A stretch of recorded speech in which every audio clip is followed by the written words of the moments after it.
de trabajar con vosotros y estar con vosotros, la verdad es que me produce una enorme satisfacción, ¿no? Bueno, como os ha dicho un poco en la presentación, a lo que nos hemos dedicado nosotros ha sido a la comprensión del lenguaje, a la comprensión del lenguaje escrito. Lo que hemos estudiado fundamentalmente ha sido eh, qué hace la gente cuando se enfrenta con los textos para comprenderlos y qué dificultades tienen aquellas personas que no son capaces de, leyendo, aprender y comprender lo que leen. Esta otra parte que os voy a contar hoy, de la que voy a hablar, tiene más que ver con la lectura, con cómo la escritura y los tipos de escritura que hemos tenido han marcado nuestra forma de enfrentarnos con los textos a lo largo de los años y de los siglos. Y lo que es más importante, o lo que yo considero que es más interesante, de qué manera esas formas de leer han determinado nuestras formas de pensar. Desde mi punto de vista, los retos que tienen ahora, los retos que tiene la investigación, los retos que tienen el intentar conocer qué es lo que va a pasar en el futuro con los nuevos dispositivos y todos los retos que están planteando, sobre todo la gente joven, son tremendamente interesantes. Y yo creo que reflexionar sobre todas estas cuestiones se debe hacer a partir de una visión histórica, o sea, ver un recorrido claro de cómo han ido evolucionando sistemas de escritura, formas de leer y desarrollo cerebral para poder entender qué nos puede deparar el futuro con la explosión de aparatos digitales y de sistemas digitales de lectura, de consulta, de navegación, que, bueno, tienen muchos detractores y mucha gente que habla bien que habla bien de ellos, ¿no? Vamos a intentar hablar de esta cuestión. Voy a intentar centrarme el tiempo, pero es que me gusta mucho hablar, entonces a ver si soy capaz de hacerlo en el tiempo que tengo asignado. Venga, empezamos. Nuestra historia, de lo que vamos a hablar, nosotros comienza, como siempre, en Mesopotamia. Os he puesto ahí un mapa, tenéis la región de Oriente Medio, está el río Tigris, el río Éufrates, que se extiende desde el Golfo Pérsico hasta Bagdad, y ahí es donde presumiblemente empieza todo, ¿no? Dos imperios, Akkad y Sumer, unos en el norte, otros en el sur, con lenguas radicalmente diferentes. Estuvimos hablando ahora del chino y del inglés, y que producen los primeros indicios de un lenguaje escrito con un cierto sentido. Son, como veis, son tablillas de arcilla con pequeñas incisiones que lo que marcan simplemente son contabilidades. Sería una especie de hoja Excel de, de, antes de Cristo, en el que se marcan puntos y determinados signos que representan pues lo que veis, cereales, cabezas de ganado.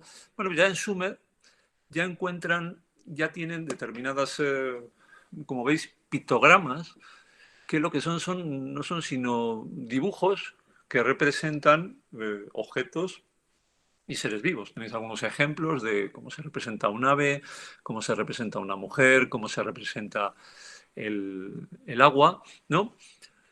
Lo que ocurre es que conforme avanza el tiempo, conforme pasa el tiempo, nos pongo ahí hacia 1200 antes de Cristo, estos pictogramas iniciales, estos dibujos iniciales, cada vez se van simplificando más y al final el dibujo que tenéis lo que representa es eso que todos empezamos a conocer, que se llama escritura cuneiforme, y que lo que hacen es marcar unos signos que ya son muy simples, que ya han perdido todo el carácter pictográfico que tenían los anteriores, pero mm, introducen un aspecto que es muy importante, muy importante.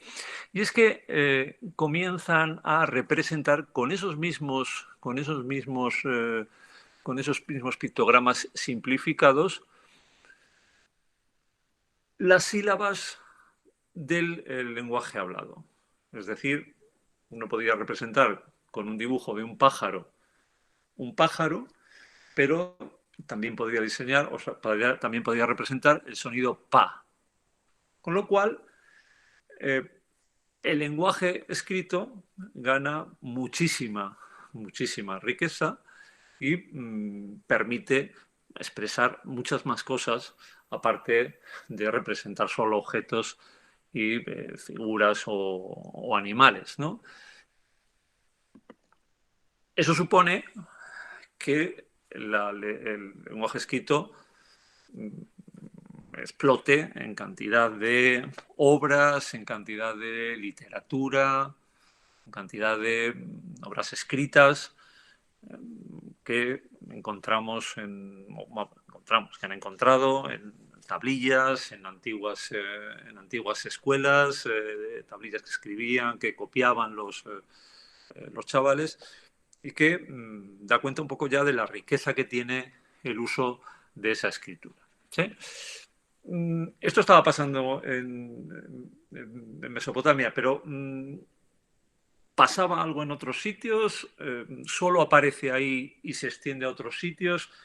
No, parece que todo va de forma paralela en distintas partes del mundo, ¿no? Por ejemplo, todos conocéis, en Egipto tienen un sistema de escritura basado en jeroglíficos que representan figuras esquemáticas, también como hemos visto en las culturas mesopotámicas, y que también les permite, también tienen la posibilidad de representar no solo, como veis ahí, cosas y seres, sino que también les permite representar sonidos.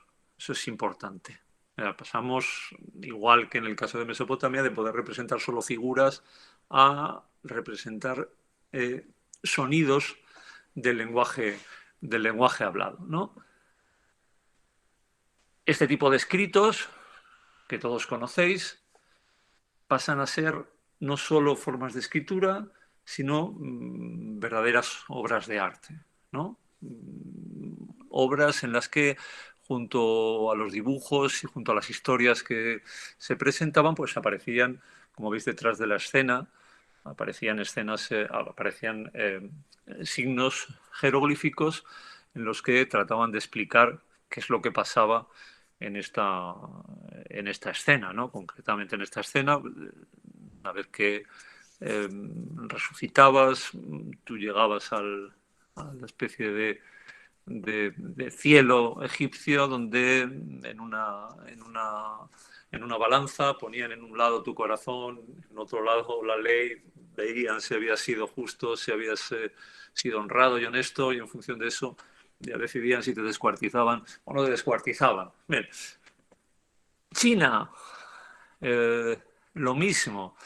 También desarrolla al mismo tiempo, en paralelo, sistemas de escritura y que son muy similares. Son signos pictográficos que son inicialmente bastante realistas, quiere decir que una montaña representa de forma bastante realista lo que es una montaña, y progresivamente, conforme se va haciendo uso del lenguaje escrito, pues cada vez se va simplificando más sin perder el significado que esto tiene, ¿no?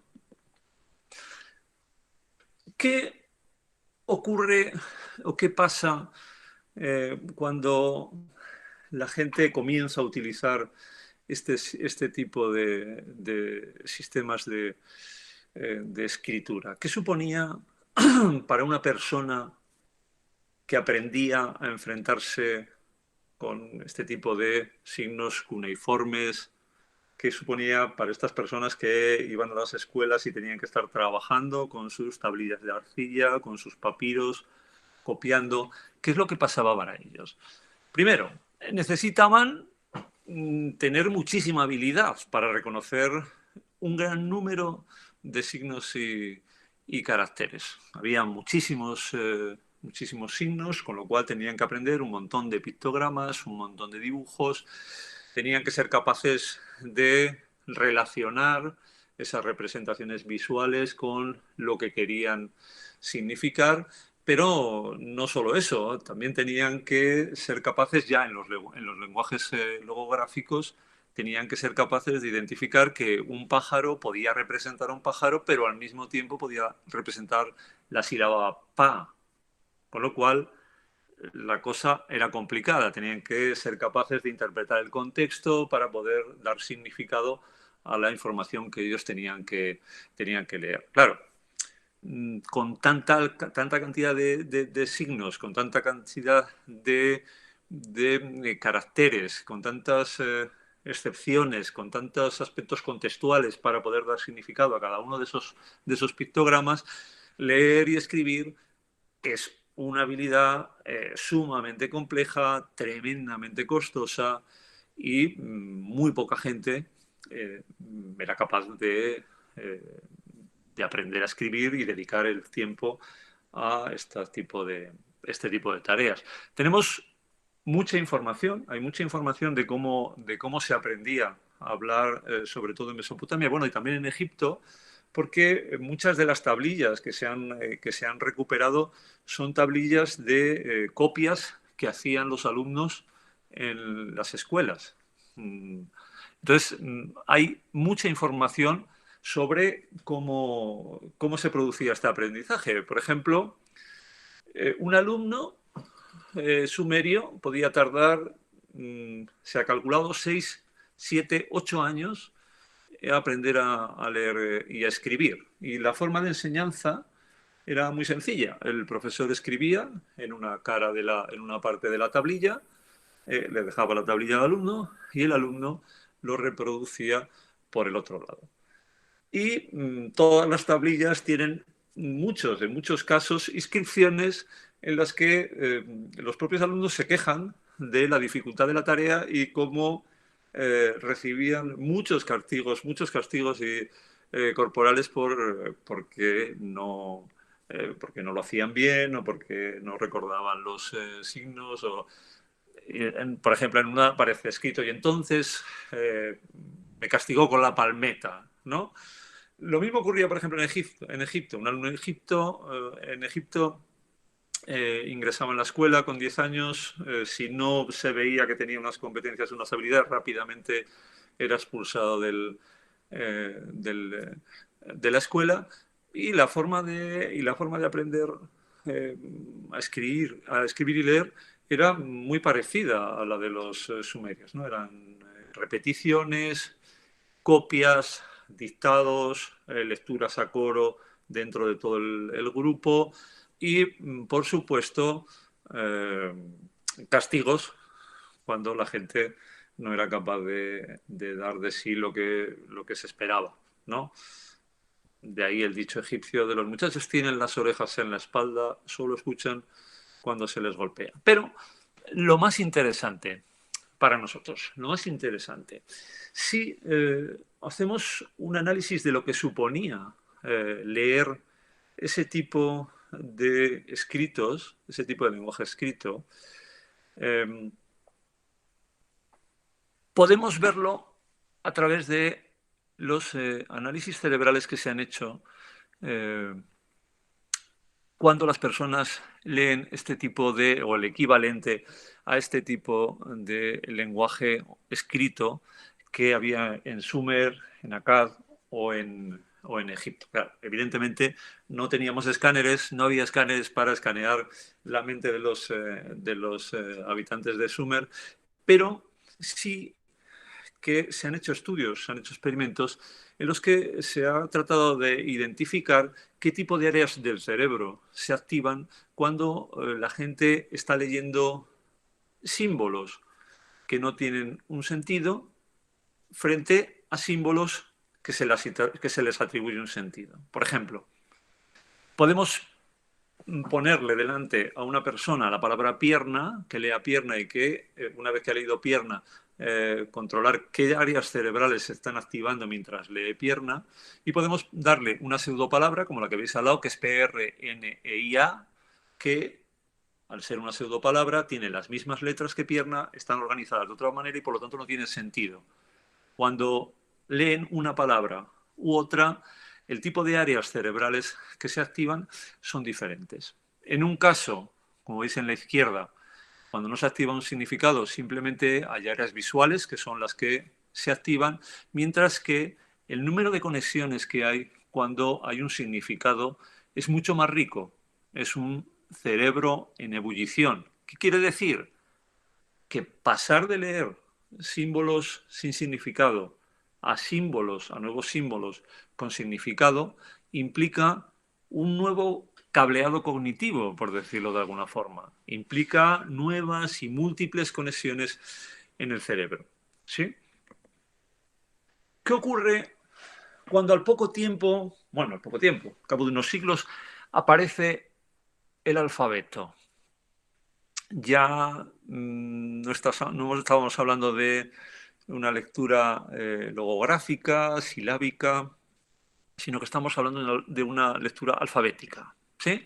Sabéis que las condiciones que debe cumplir un alfabeto para que podamos considerarlo como tal es que tiene que tener un número limitado de letras o de caracteres. Hay gente que habla de entre 20 y 30 caracteres. Tienen que permitir expresar las unidades mínimas de los sonidos de una lengua. Quiere decir que tiene que haber una letra o un carácter para cada sonido que tiene la lengua. A, E, I, O, R, S, L. Cada uno de los sonidos que utilizamos en el castellano tiene un representante en un signo o en un carácter en una letra. Si no vamos a entrar en este debate, pero si tuviéramos estos requisitos, estos tres requisitos, está claro que el primer alfabeto sería el griego. Sin embargo, no está tan claro como todo. Hay mucha gente que plantea pegas, entonces, bueno, a lo mejor sería extenso, pero hay alfabetos que se ha constatado que existen desde muchísimo antes, en pueblos semitas, en la actual Siria, hay un alfabeto ugarítico que se usa durante unos cuantos años, pero que desaparece. Hay un lineal B que aparece en Creta y si queréis lo podemos complicar más. Entonces, al decir que el alfabeto griego proviene del alfabeto fenicio, que deriva del ugarítico y que a su vez procede de conjuntos de caracteres consonánticos egipcios. Pero bueno, no vamos a entrar en esta cuestión. Vamos a considerar y vamos a empezar a hablar de lo que es el alfabeto griego, que es el que podemos considerar como el primero, sin entrar de lleno en cuáles son los precedentes y cuáles son los alfabetos previos, que son los que dan, que tienen como conclusión la aparición del griego, ¿no? ¿Qué implicaba en este caso? ¿Qué cambios? ¿Qué ocurría? ¿Qué diferencias? ¿Qué pasaba a lo largo de los siglos en los cerebros de las personas que pasaban de leer en lenguajes escritos logosilábicos, recordad, de sílabas, con sílabas, a lenguajes escritos basados en el alfabeto? Primera cuestión, la eficacia cognitiva, la economía de la memoria, el tener solo 28 signos frente a múltiples símbolos, pictogramas, es una bendición. Es una bendición, sobre todo, ¿para quién? Para quien tiene que aprender a leer y a escribir. Con 28 signos somos capaces de reproducir todas las palabras que se puedan construir en nuestra lengua, en castellano. ¿Sí? Eso supone una disminución, como lo tenéis en la pantalla, una disminución del esfuerzo para leer y escribir, y por tanto lo que hay es un aumento de la velocidad de nuestro cerebro se especializa y es capaz de reconocer esos 28 signos y, lo que es más importante, reconocerlos de una manera muy rápida, automática.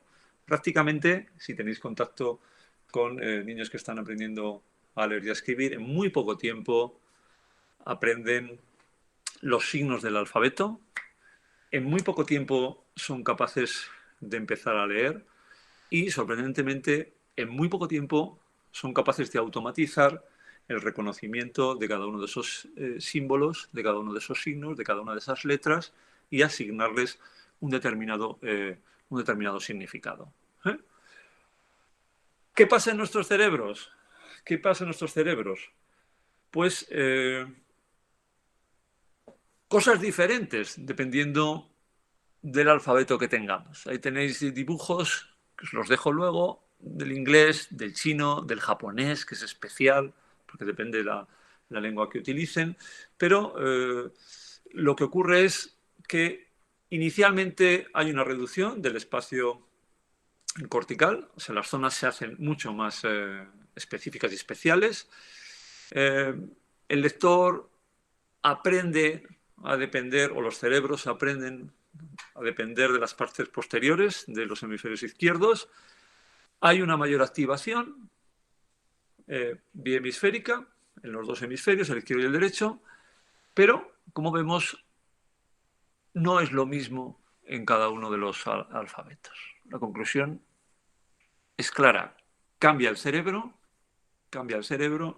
se hace más ancho, más largo, pero hay diferentes rutas de activación de zonas que se activan dependiendo del tipo de alfabeto que utilicemos, ¿no?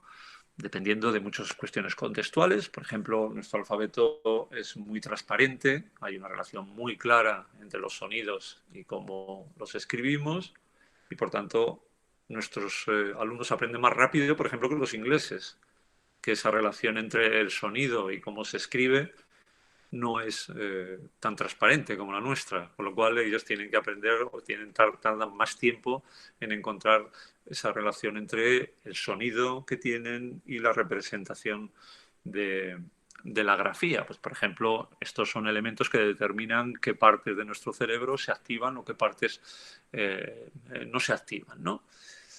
Y fijaros bien, a pesar de que tenemos uno de los mejores inventos que ha dado la humanidad, que es el alfabeto. A pesar de que se simplificaban todas las tareas para enfrentarnos con los libros, enfrentarnos con el lenguaje escrito, a pesar de todo eso, Grecia, los antiguos clásicos,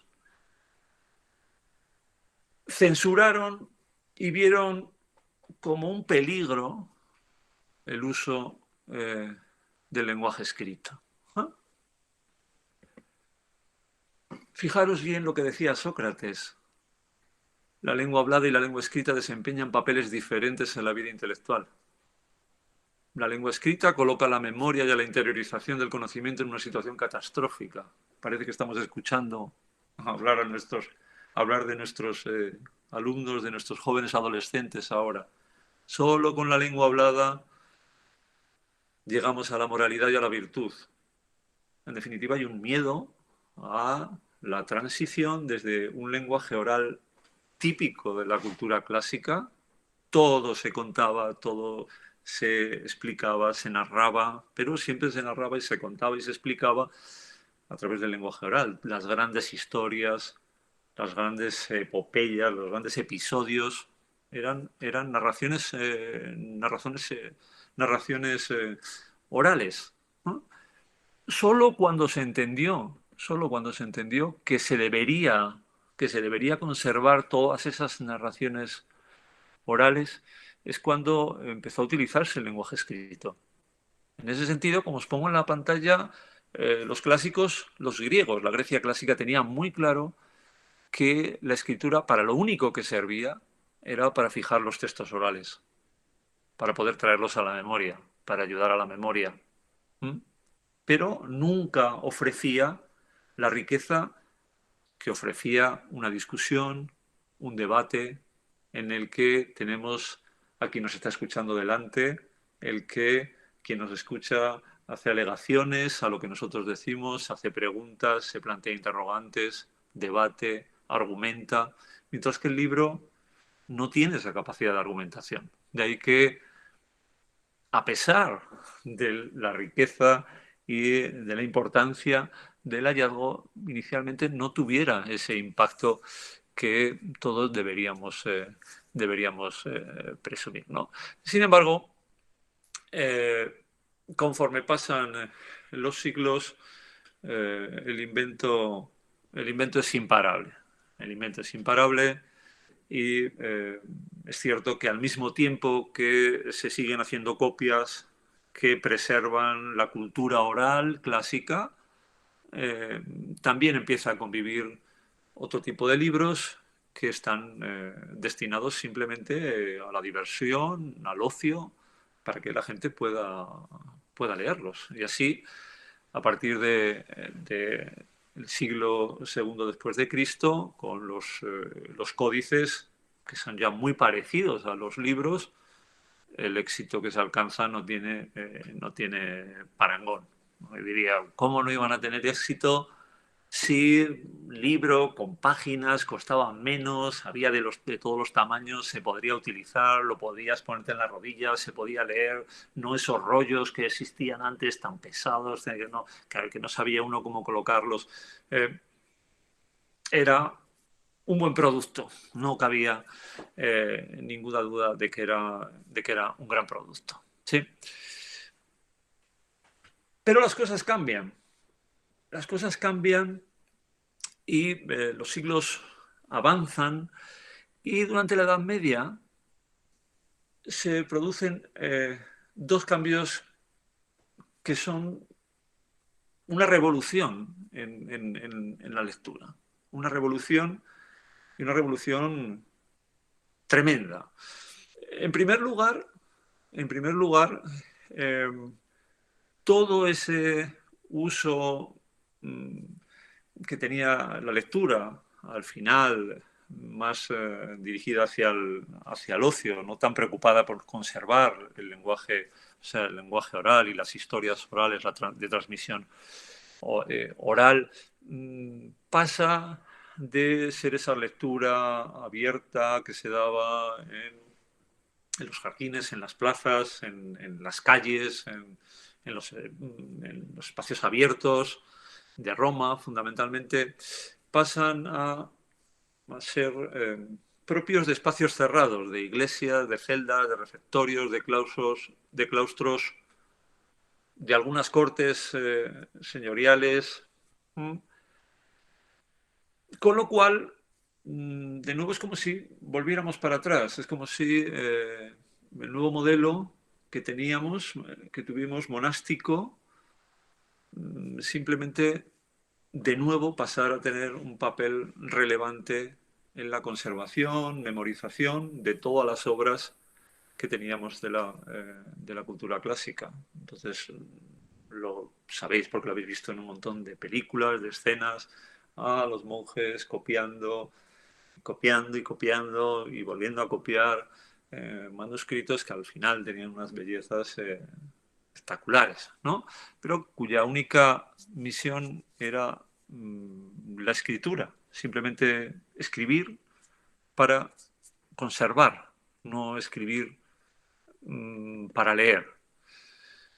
Sin embargo, a partir del siglo XII, siglo XIII, hay un cambio trascendental que es difícil explicarlo porque es difícil entender en una población como la nuestra, en la que lee con la facilidad con la que leemos y los usos de los libros y las formas de leer están tan generalizadas y extendidas que es difícil pensar que el tipo de lectura que había hasta ese momento era una lectura en voz alta, una lectura en alto y pública delante de todo el mundo,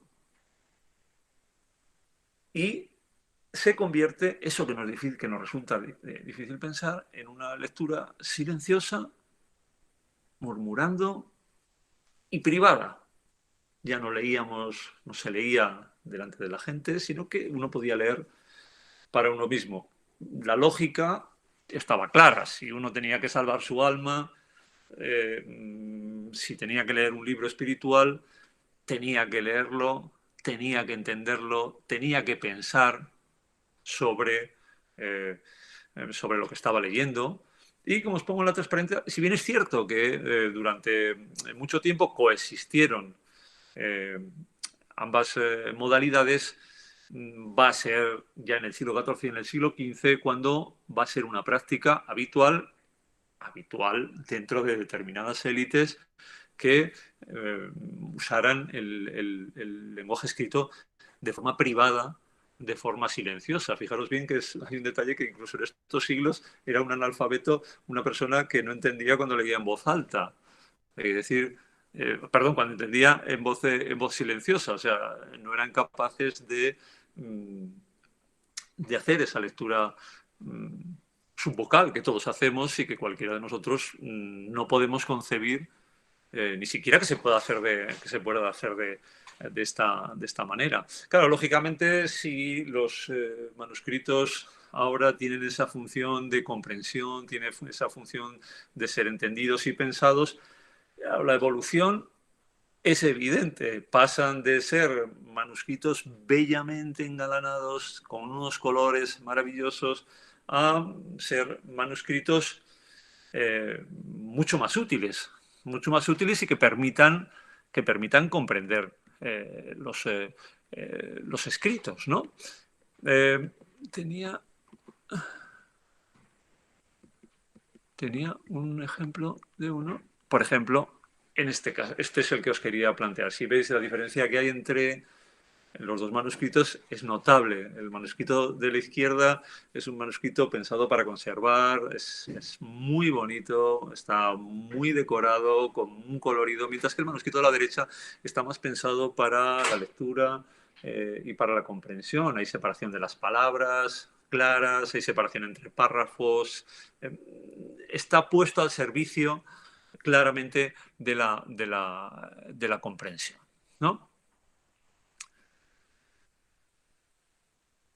Decía que esto es una, volviendo a la idea anterior, decía que era una, que deberíamos entenderlo como una revolución, porque realmente la forma de leer los libros, toda la actividad que tiene que ver con la lectura y con los libros se convierte en una verdadera labor intelectual. O sea, pasamos de guardar, del modelo monástico, a aprender del modelo escolástico. La idea no es eh, depositar los libros o tener muchos libros o agrupar o coleccionar muchos libros en la estantería, sino depositarlos y tenerlos en el cerebro. La idea es los contenidos deben estar organizados, localizados y bien guardados en nuestras cabezas, no en la estantería. Os había copiado el famoso ejemplo que el propio San Agustín describe en sus confesiones sobre la sorpresa que tiene él cuando ve a San Ambrosio, es el obispo de Milán, leer en silencio y para sí mismo, como algo totalmente inaudito.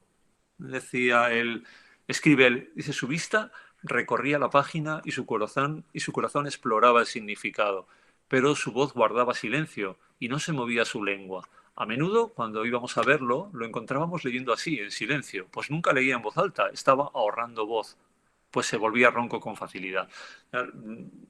La sorpresa del propio San Agustín, viendo que alguien es capaz de leer como no lee nadie, o como no lee casi nadie, que es con ese habla subvocal bajo para él mismo, da cuenta un poco de la idea o del cambio fundamental que se produce con esta nueva forma de leer, ¿no?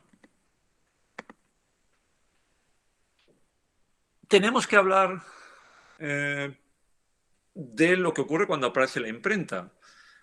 Claro, la imprenta es un desarrollo tecnológico que está al libro y al desarrollo del lenguaje escrito, pero que quizá, por lo menos muchos autores así lo plantean, no supuso ningún cambio en esa revolución que se había dado en el tránsito del lenguaje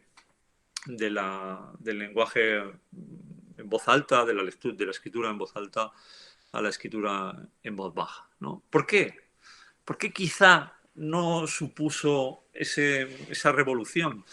Pues en primer lugar porque los primeros libros que se producen en las imprentas lo único que hacen es imitar a los manuscritos previos. La estructura es la misma.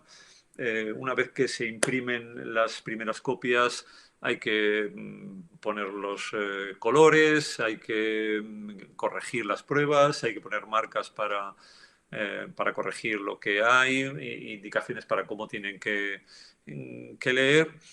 Con lo cual, mucha gente que dice, pues en realidad tampoco supuso una gran revolución para lo que después fue las formas de leer. Sí que abarató los costes, sí que permitió sacar muchos más libros, pero yo creo que siguiendo a toda esta gente, a todos estos autores, lo que provocó es un cambio más adelante.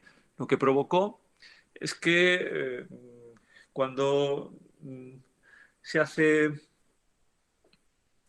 cuando se perfecciona las imprentas, comienzan a haber una proliferación de libros y lo que ocurre es que la gente pasa ya de hacer esas lecturas intensivas que hacían al principio, en el que un lector lo que hacía era leer un corpus muy limitado de muy poquitos libros que leían, releían, volvían a leer, memorizaban, lo volvían a recitar, lo transmitían, lo donaban a sus hijos. El ejemplo más claro es el de la Biblia. De hecho, el gran éxito de Gutenberg fue imprimir Biblias frente a el nuevo lector más extensivo, una persona rabiosa por leer, que consumía cualquier tipo de lectura impresa, que la leía con muchísima rapidez y por tanto que era capaz de tener una opinión, era capaz de tener una visión crítica de lo que leía, era capaz de, en cierta medida, leer de forma diferente a cómo se leía cuando el lector lo que hacía era repetir y repetir un libro detrás de otro. Sí, vamos al cerebro, vamos al cerebro. ¿Qué pasa? ¿Qué pasa ahora con estas lecturas más extensivas? ¿Qué pasa con el número de lecturas que aumentan, la exposición? ¿Qué pasa cuando exponemos a nuestro cerebro a más información impresa? Lo que ocurre es, en primer lugar, que nuestro cerebro ya no necesita hacer tanto esfuerzo para descifrar como hacía antes. Ya no necesita dedicar tanto tiempo a lo que llamamos decodificar. Cuando hablamos de decodificar, lo que estamos diciendo es a leer, a leer. El cerebro no necesita eso que inicialmente es una tarea tremendamente costosa, se hace, como hemos visto, mucho más automática. Y al hacerse más automática, al automatizar todos esos procesos, al estar leyendo cada vez más, lo que hacemos es especializar otras áreas del cerebro para atender los aspectos relacionados con la comprensión y la semántica de lo que leemos. Estas formas de leer, estas formas más extensivas de leer y por tanto más voraces de leer, lo que implican es que los lectores pasan de ser lectores descifradores que descifran simplemente signos, palabras y forman oraciones, a lectores comprendedores. Son lectores que son capaces de pensar, de ir más allá de los textos, de ir en busca del significado, de hacer un esfuerzo por comprender lo que les están leyendo, lo que están leyendo por intentar entender qué es lo que se les dice en tres líneas, qué es lo que se está planteando, por hacer inferencias, por relacionar con las cosas que ellos ya saben. Un lector con un tipo de lectura mucho más compleja que la lectura simplemente basada en descifrar la información. ¿Sí? Llevamos casi media hora y nos vamos acercando ya a la idea que tenía. ¿Qué pasará? ¿Qué va a ocurrir? ¿Qué va a ocurrir con estos lectores como nosotros? Por eso digo, ¿qué será de los lectores que hemos sido? Nosotros que hemos sido lectores de libros analógicos, que estamos a medio camino con lo digital, pero que no nos hemos visto, no hemos estado enfrentados con la tecnología digital desde el principio, sino que estamos a caballo entre unas y otras. Pero ¿qué ocurrirá con las nuevas generaciones, con los adolescentes que vienen?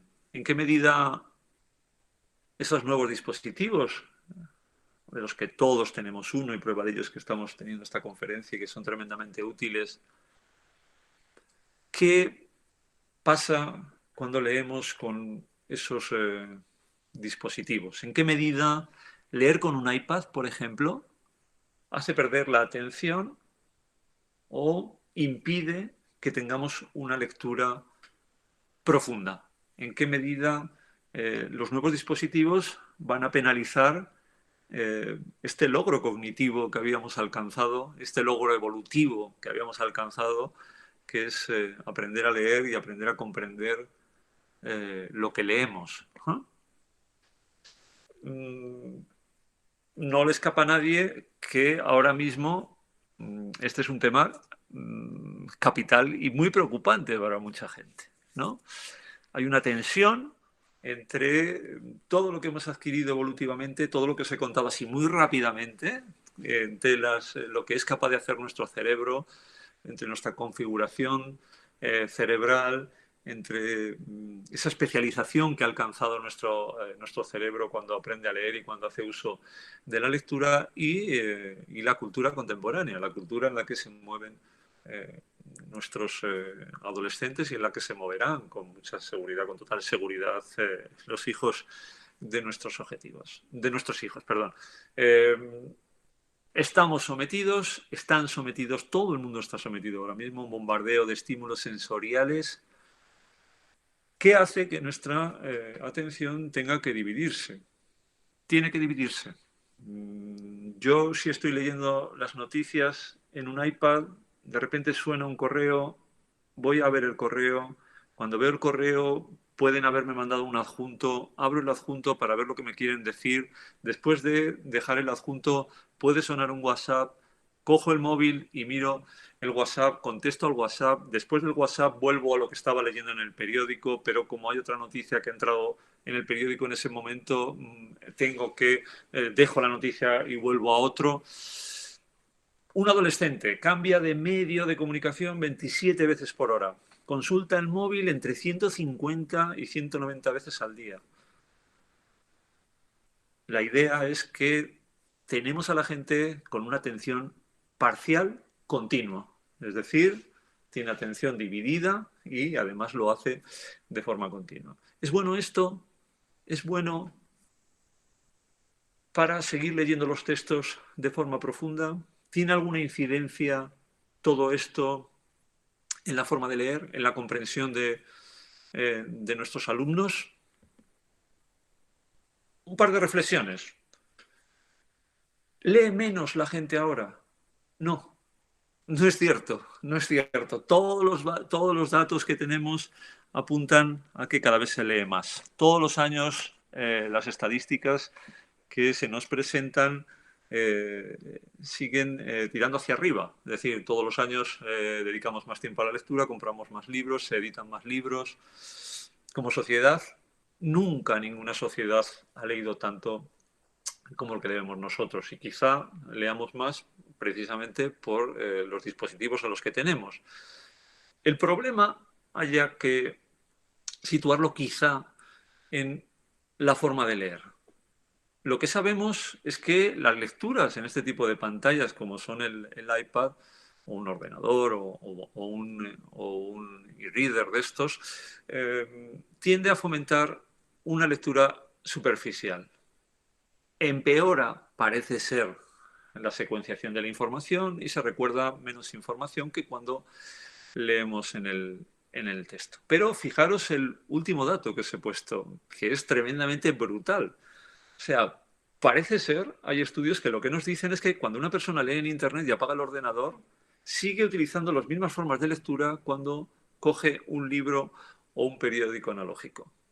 Quiere decir que el impacto que tiene la lectura en las pantallas, la lectura en los ordenadores, es excepcional, extraordinario.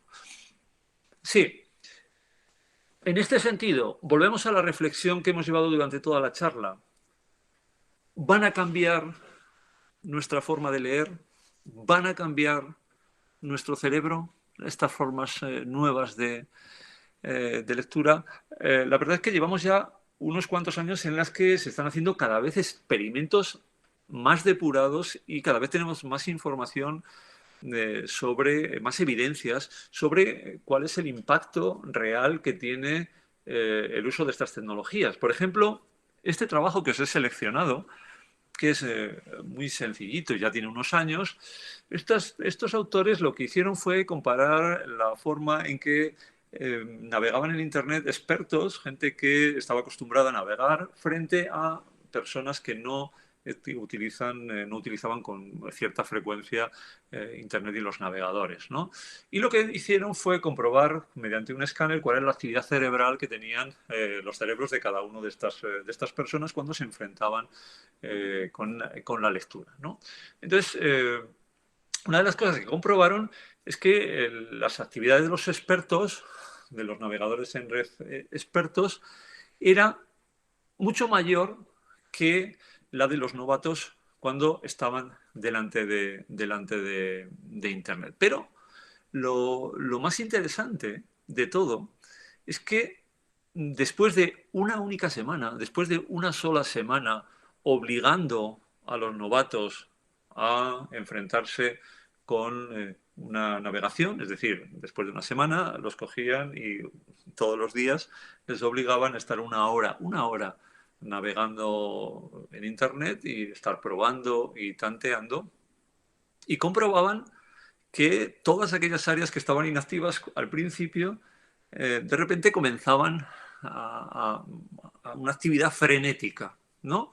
Pero quizá eso no fuese lo más interesante, el que hubiera eh, una actividad especial simplemente 5 días después de haber entrenado en Internet, sino que lo más interesante, por lo menos desde mi punto de vista, es que cuando se compara la actividad cerebral que tiene la gente cuando utiliza Google y cuando leemos un libro, es radicalmente diferente. Cuando estamos navegando en Internet, lo que se están activando son áreas de resolución de problemas y de localización. Mientras que cuando estamos leyendo un libro, las áreas que se están activando son áreas de comprensión y áreas semánticas, es decir, áreas cerebrales que están dedicadas a la comprensión de la información y a la semántica de la información, mientras que cuando estamos navegando, las áreas que se están activando, os decía antes, son áreas que tienen mucho que ver con localización y con resolución de problemas, con decisiones sobre dónde voy, dónde me muevo, ahora a qué sitio voy. Con lo cual, parece que las cosas cambian, que leer en este tipo de dispositivos tiene una implicación muy clara en la forma que tenemos de pensar.